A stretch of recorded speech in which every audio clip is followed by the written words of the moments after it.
Hey, what's up guys? I am back with a familiar face that you may have seen on my channel before. This is Mr. Tom Bowman. He is my Qigong teacher. Qigong is a form of ancient martial arts. Would you say that's accurate? Actually, Chinese medicine. Chinese medicine, okay. Yeah. And so he's my teacher at Qigong of Tulsa, and we have been working together for the past 6 years. He's been my teacher since 2016, and I have learned a ton from this man right here. So we are doing a few more videos together for my channel and also the school's channel, and this is the first of those. So would you introduce yourself a little bit for our audience, Mr. Sure. Bowman? Hi, my name is Tom Bowman, and I've been a Qigong practitioner and teacher for the last 20-some years. It's a job that has a lot of rewards in it. Helping people in the manner that we do using Qigong is fantastic. I mean, the rewards are just incredible, and I recommend it for anybody and everybody that wants to help themselves spiritually, physically, mentally.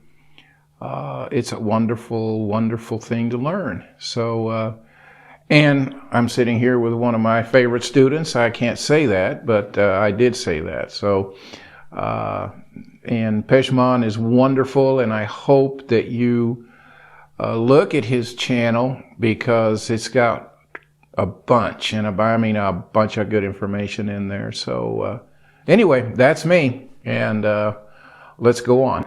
Awesome. All right, well, let's jump into the video. So today we're actually talking about one of my personal favorite topics, which is the Yin Yang, the symbol of Yin Yang and the meaning behind the Yin Yang or the Yin Yang. And this symbol has been immensely influential in my life. I have gained so much wisdom and understanding about life just by looking at the symbol and understanding it. And today, I thought who better to speak about Yin Yang than my teacher here, Mr. Tom Bowman, my Sifu, because Qigong has within it, and Taoism, I would say, has within it inherent the Yin Yang symbol. And a lot of the knowledge that is in Qigong comes from the understanding of the Yin and the Yang and basically the balance between the two as well. So today, Mr. Tom Bowman is going to talk about what is Yin Yang and especially what is Yin Yang, Yin and Yang or Yin Yang in Qigong. So would you like to start us off on that? Sure. One of the things that we run into for those of us that teach classical Chinese medicine or traditional Chinese medicine, depending on what camp you're in, the questions that we run into are unfortunately based upon the use of Chinese terminology. And in many cases, that Chinese terminology does not translate into, say, Western languages. Yin and Yang is essentially Newton's fourth law, or third law. I said fourth, I meant third law, which means for every action, there's an equal reaction. And our whole body, our whole being, if you will, on this earth is based on those two principles. And the fact that, for instance, if you look at a bridge, you have the columns that are holding up the bridge. You have the force of the weight of the bridge on those columns. And what we have to do when we design a bridge like that is we have to make those columns that are supporting the span of the bridge, we have to make those columns strong enough to withstand and hold the bridge in place. When we have a failure in one, or the other, be it on the bridge itself or on the supporting columns, then when we have a failure, then what you have there is not a equal reaction to the situation, but you have an unequal reaction that causes the failure of the bridge. Same thing occurs with our body. A lot of parts of our body operate in the duality state. And before I go a lot into that, let me just also comment or make the statement that, and it is a something to remember, the yin and yang used for us physically is representing a state of being. You could be too yang, which means you're radiating. You could be too yin, which means you're receptive. And as we go further into the translation, we'll get into parts of the body that live or act. What's the word I'm trying to say? Work in that duality. Case in point, for instance, our muscles. Our skeletal muscles are always in pair. When one is in the yang, which is using force, the opposite muscle is in yin, and it's baby contracting when the other one is expanding. You have a duality in the fibers in your muscles. You have slow twitch fibers, and then you have fast twitch fibers. One is for speed, the other one is for size and strength and mass. That being said, you also, for those of you that are familiar with yoga, a lot of the terminology in yoga and Buddhist Qigong is the use of chakras. And if you're familiar with chakras, you're going to have a dual function going on there as well. And the perfect example is your crown versus your root. So there's your duality in that. And the same thing as you go down the front of the body, you have a reciprocating chakra in the back. And it's all located in the center of your body. So that's what yin and yang is. It's an action-reaction. But it's a state of being. It is not a force. It is a state of being. The force that creates the state of yin and yang, or the forces rather, is kan for water and li for fire. I know we're using old terminology again. That's from Qigong. From Qigong, right. And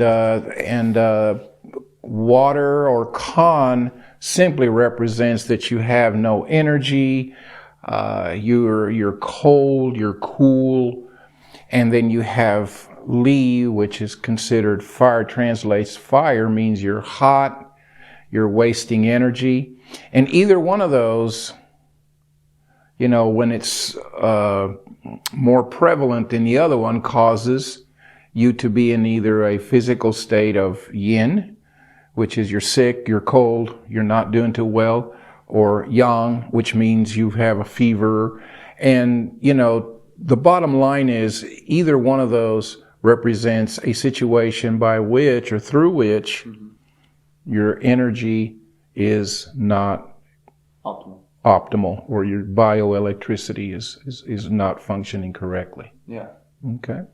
So how does Qigong in particular look at the yin yang? Because for me personally in my life, the yin yang serves as a reminder of how to get back in balance, and that balance has a little bit of the other side within it. So for example, because there's those two dots in each side, and I think that's actually really significant. Instead of the yin yang symbol being just these two halves completely apart, there's a little bit of each within the other one, which I think is what makes the yin yang symbol stand out versus just like a half, right? And I also look at it and gain insight from it in my own life by thinking that in what ways in my life am I out of balance? In what ways am I too yang, too much activity, and not enough rest? In what ways I'm too much slothful in some ways, and way too much non-activity and inaction, and how can I bring more action to it? And I think to bring somewhat astrology into this too, my symbol on astrology that's balance is a Libra. And so I've always, from an early age, ever since I learned about astrology, I always sought this idea of wanting to be the perfect balance between just all aspects of myself. And the yin yang, I have a big symbol of yin yang on my wall in my room just to serve as a reminder. And I've actually done this thing where I've written, on little sticky notes, written words, for example, flow on one side, and I've put it on one side of the yin yang, and I put structure on another side. Because in my life, I've been known to just like lose my balance and go way too much into one side. Like there was a season where I was all about lifting weights. And then I completely quit and just did yoga for like a whole year. And in neither of those situations did I feel completely balanced. Correct. And fully like centered. But for me, that the yin yang symbol serves as a reminder to bring both. It's both. It's not just one. And so I wanted to see in Qigong, how does the yin yang show up? Because it's about balance, but what does that look like when it's related to Qigong? Okay. In Qigong training, you know, and you've experienced this, when we do Tits and Kyun, the form, you know, for the martial form, it's all strength, it's all power. Yeah, it's all tense. Tense and all that. Whereas that being your yang, and then we turn right around and then we do sets like palms. Very relaxed. Very relaxed and total yin. Yeah. So actually I think this is a good segue right here. If you were to put a chart and put here yang, and it's like yang attributes underneath it, and you would put yin right here and yin attributes underneath it, what would that chart look like? And I actually may put that up for the audience. So like one word here, one word here. So like I can start saying yang is what we just said, tense, right? And then the yin would be relaxed. That's like well, the perfect definition, at least as far as my talking with my MD, is the fact that yang wastes energy. We know that from Qigong theory. It exerts. It exerts, all right? So we classify, or I classify in my writings and stuff, I classify yang as radiative, which means it, you know, it's radiating energy. It's like the sun. The sun is always radiating energy. Exactly. And it's very yang. Exactly. Whereas the moon is receptive. Which is what you say is yin, right? Correct. Because it stores, it brings calm, it's cool, it's not hot. It just stores the energy. Case in point, in our life, the difference between males and females, can you imagine if a male was the one that was going to carry a child for 9 months, based upon the fact that they use up their energy because they're, you know, yang or radiative, the issue of childbirth would be complicated for us. Because there's not enough nourishment. That's correct. And there's not enough conservation of energy. And you know, as you know, in our classes, we can go deeper than that. Would you say, sorry to interrupt, but would you say that, is that why statistically one of the reasons why men die earlier than women is that because they exert more life force throughout their life? Totally. Yeah. In fact, it is my understanding that before conception, the reason why there's more females being given birth rather than males is because males, you know, the XX takes off, and boy, he takes off and he's on a run, you know, and the XY is like, boogie, we'll get there, you know, but there's more of them as well. Yeah. The XX, my understanding, he dies in 24 to 36 hours, whereas, you know, the female X lives up to 72 hours. It's like a sprinter versus a marathon. Exactly. Runner, Exactly. Yeah. So all throughout, you know, in our physical life, you know, sticking with us now when we go into the spiritual and everything else, it's still there. I guarantee you, it's one of the principles of life. Well, that's interesting because for me, I always saw the spiritual realm as a non-dual realm, like the realm of the higher self, God, is non-dual. So like it's all one. And to me, that is represented by the circle that contains the yin yang, and that circle is one, but it has these two parts. So like for me, like I always saw like the spiritual side as all of it and as one, Whereas in the physical, once things come, basically, it's like this is the spiritual plane and it comes physicalized down, that's when it turns into two. Correct. Like the one turns into two. Correct. Because once we're spiritually and physically in balance, we become one. Ooh, yeah. All right? That's it, yeah. Absolutely. And to become one, your whole being, and spiritually, mentally, and physically, has to be operating together or as one. Yeah. And for those that are religious, God is the circle that encompasses all of that within there, and that's a good way to look at it. Yeah, that's awesome. So let's go back to that kind of the chart and the table. So let's look at some other attributes that you would associate. Let's just go through Yang, and then we can go through Yin, or we can go through it both at the same time. What other attributes would you associate as Yang? Yang, well, of course, its ability to do things, right? And to do the things that males principally do, not that it can't be done by females. I don't want to go there. What I'm just saying is, things that are attributed mainly to males, which is more of a physical, heavy lifting and things like that, that's Yang.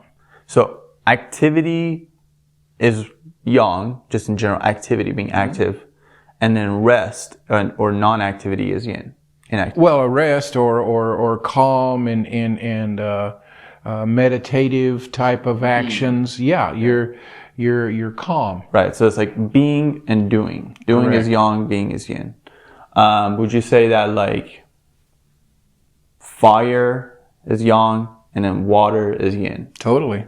And then hot is Yang, cold is Yin. Right. Day is Yang. Day is Yang. Night is Yin. Yeah. Day you use, you work, you're doing all your duties, and Yeah.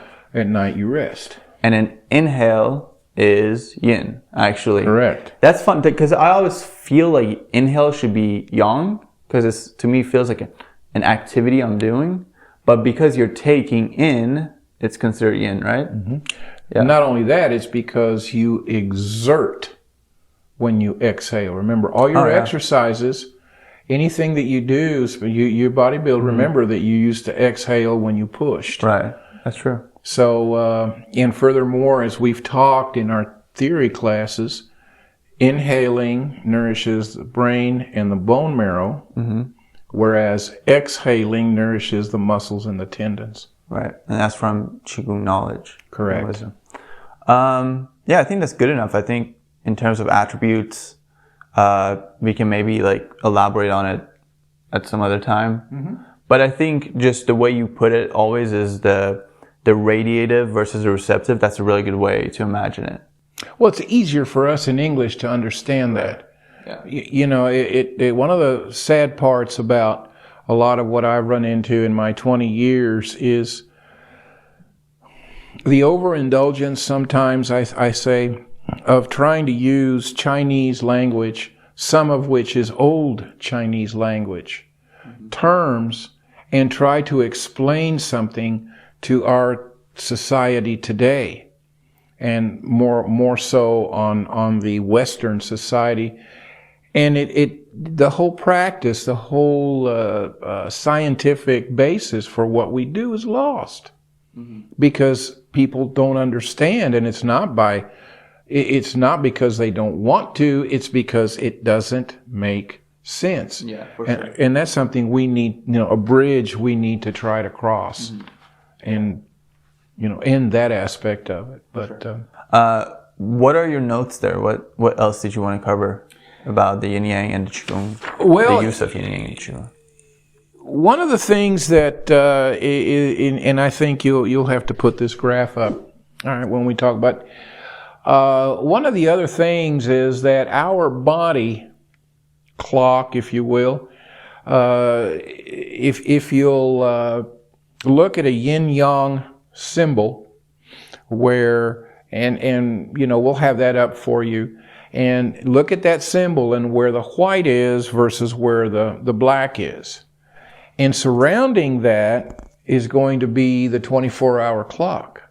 And that's very, very important to us on a physical, from a physical perspective. Each organ, major organs, operate, get nutrition, our optimum in a 2-hour period during that 24-hour clock.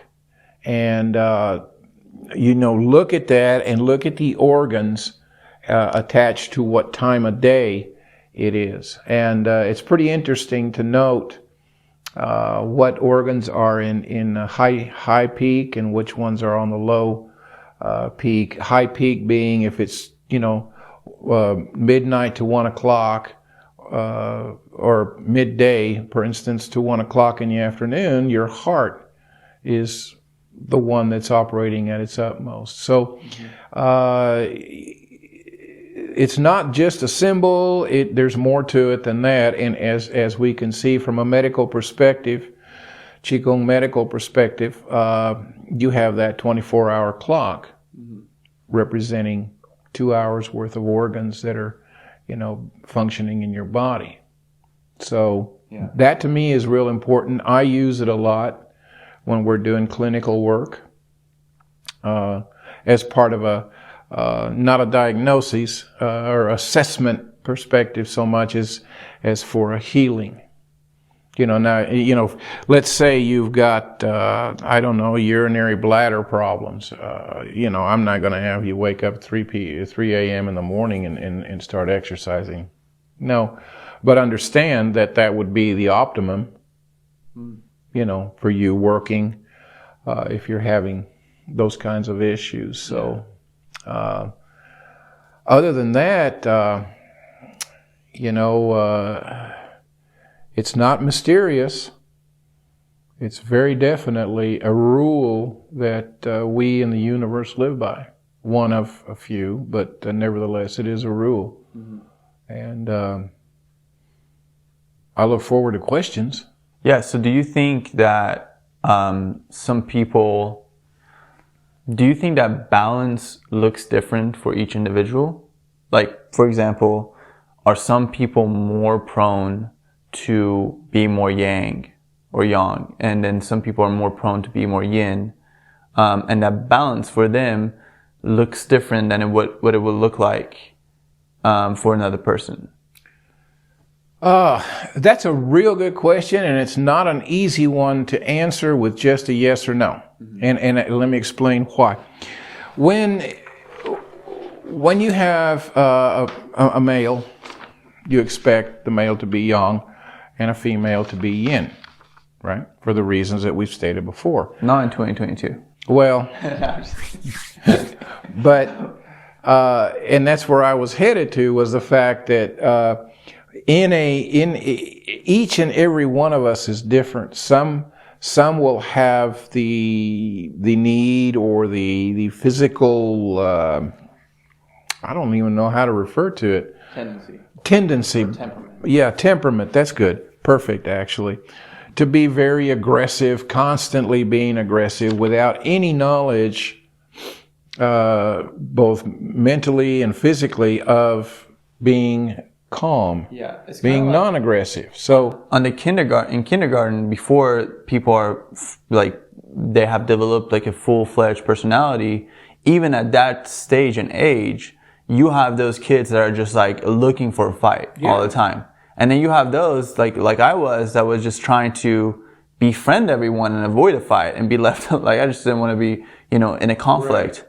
And I remember as a kid, I was like, oh, that person just has a temperament of wanting to fight people. Mm-hmm. I don't have that. That's clearly a type of person. Right. That just, and people that I'm sure that make it to UFC or MMA, for the most part, for the majority of them, they have to have the type of temperament that loves to fight. Right. Somebody else that would be a nightmare for them to be just fighting for life or something like that. So you're saying that temperament exists as well, based on Qigong within people. But you're the perfect example. Remember when you came here? You were totally in the non-violent state. Very much so, yeah. Right.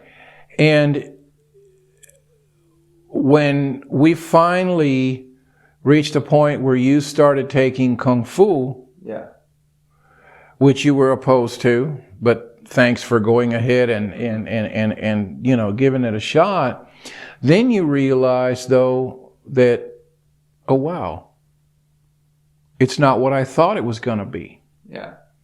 You know, I can still be the nonviolent, but then I don't have to be the afraid. I'm not saying you were afraid, but that is, to a lot of people, what holds them back from getting into an aggressive exercise. And it doesn't have to be Kung Fu. It can be lifting weights.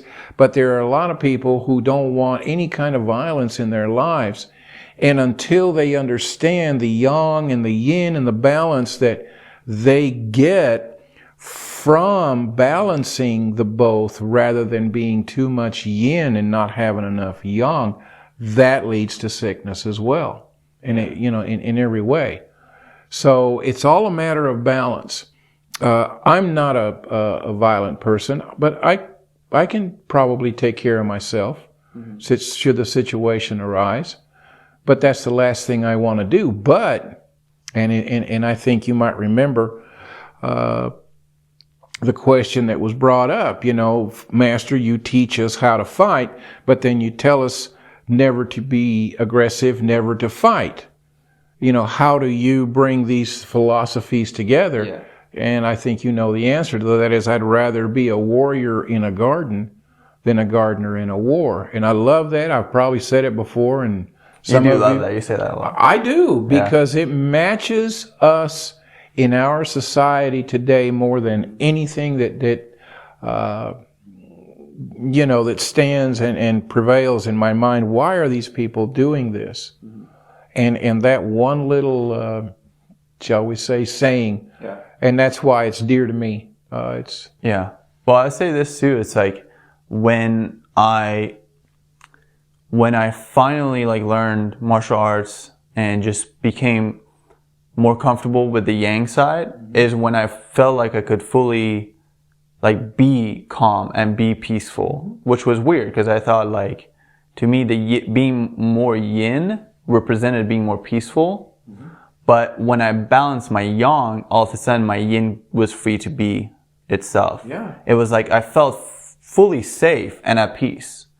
Because prior to that, I think there was this underlying fear, and it was almost like I am being yin in order to self-preserve and be safe and avoid conflict. So there's this underlying anxiety of like avoidance of danger and being afraid of that while trying to like be calm. But when I felt like I fully can take care of myself, then all of a sudden I was calm. I was actually what I wanted to be. Right. And so this idea of balancing the yin and yang really helped me like find that center versus just trying to go to one side. And you always share the story of these two monks that one tried to live fully yang and one tried to live fully yang to see which side is better. Both died. Yeah. You know, yeah, it due was to different reasons, but yeah. Those were two, what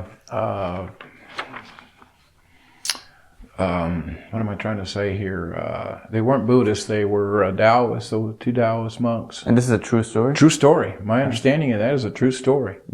Yeah. And they both perished in their own way. They both dwindled away. Yeah. So ultimately, like, there is no, when you're living in those extremes, there's no peace necessarily to be found there. No. Yeah. In either extreme, no, there isn't. And that's the thing about our society. Which leads into other things like humility. And I know we can do a whole thing about humility. But when you notice or you're around somebody that's very humble, if they're humble because they're balanced, then you also sense their power. Okay? And that's what sort of messes with people's minds, is understanding that humility is power. You're humble because you don't need to prove anything to anyone. And that's your balance. Yeah. You're happy with who you are, where you are, and what you are. And that's important in life. And it's hard to get there for a lot of people. But it's of the utmost in terms of, preservation and living correctly. Yeah. And so going back to balance in terms of temperament. So you were talking about there are those type of people that are just really young. So balance for that type of person, would that look different? What balance, okay, so what balance, to me, there's a type of person that would probably love to do yoga every single day and kind of stay away from more yang activities. And their balance may be just doing 2 days a week, some sort of yang exercise. Okay.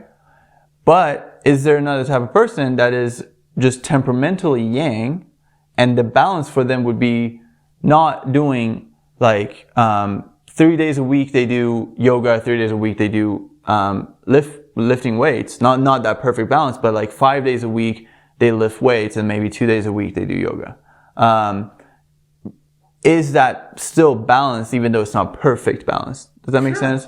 Yeah, so it does look different. Balance looks different for each person, right? Once you start doing it, once you really do it for a certain amount of time, because everyone is different.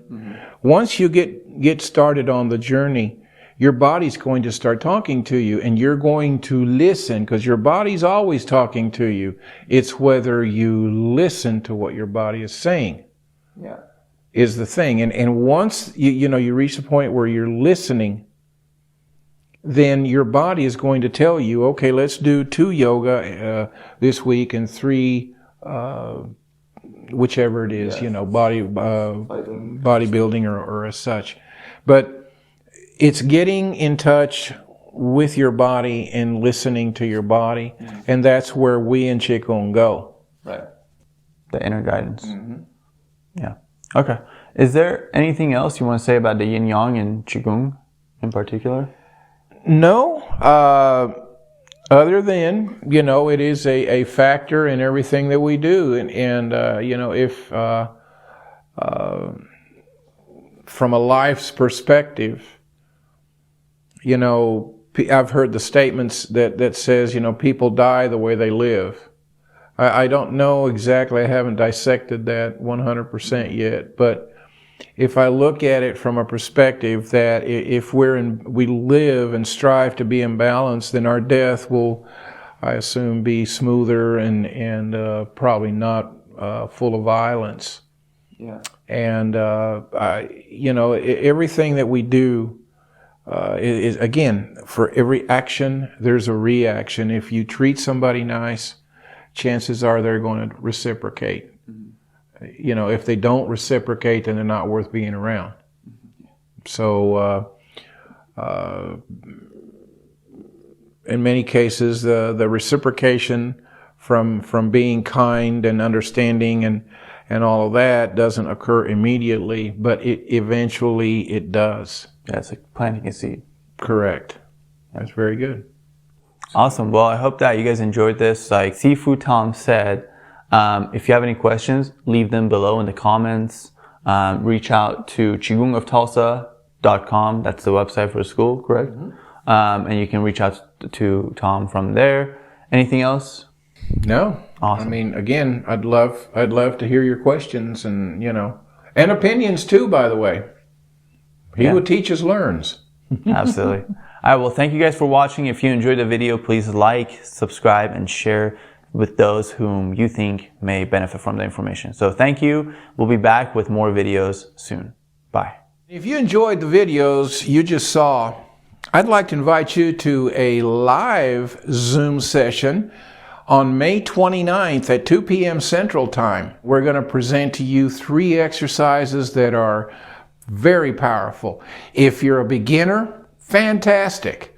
You'll pick this up, and the longer you do it, the better you'll get the results. And then for those of you that already do Qigong exercises, hey, add 3 more. So please join us May 29th at 2 p.m. Central Time and you'll learn some exercises, and we'll just have a good time. So thank you, and we'll see you then.